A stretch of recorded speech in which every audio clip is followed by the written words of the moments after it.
General Amjad Shoaib साहब को मुकदमा मुकम्मल तौर पर खारिज कर दिया है। ये जो मुकदमा खारिज किया है ये बिल्कुल दलील है कि जो इस वक्त मुकदमा जनरल साहब के खिलाफ दर्ज किया गया था वो मुकम्मल तौर पर बेबुनियाद था। वो किसी इंतहाई छोटे और गंदे दिमाग की इख्तरा थी। उसको अपनी जात की मनो-अन जैसा दिल किया कानून के बरक्स जाते हुए तशरीह की और नाजायज मुकदमा बेबुनियाद मुकदमा खिलाफ कानून मुकदमा दर्ज किया और इस वक्त अदालत ने बाइज्जत तौर पर वो मुकदमा रद्दी की टोकरी में डाल दिया है और वो खारिज कर दिया है।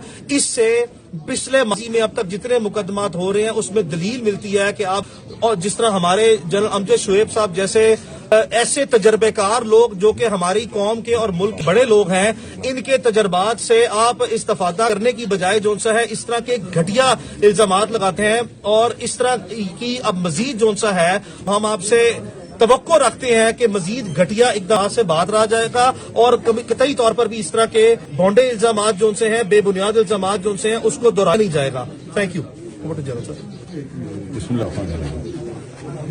बस मुझे किसी से कोई कहना कुछ नहीं है, ना शिकायत है। ये तीसरा झूठा मुकदमा था मेरे खिलाफ और अल्लाह ताला ने सुरखरू किया, पहले भी सुरखरू होता रहा। तो इंशाअल्लाह आइंदा भी मैं हाजिर हूँ। मेरी जिंदगी है इस मुल्क के लिए।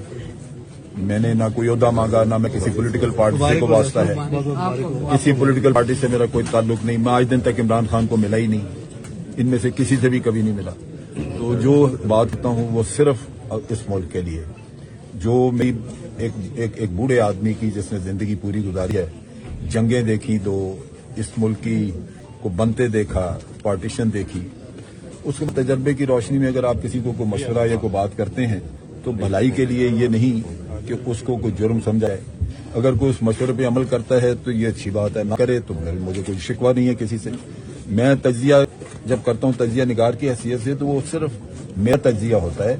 उसमें से कोई क्या मतलब अखज़ करता है ये उसकी अपनी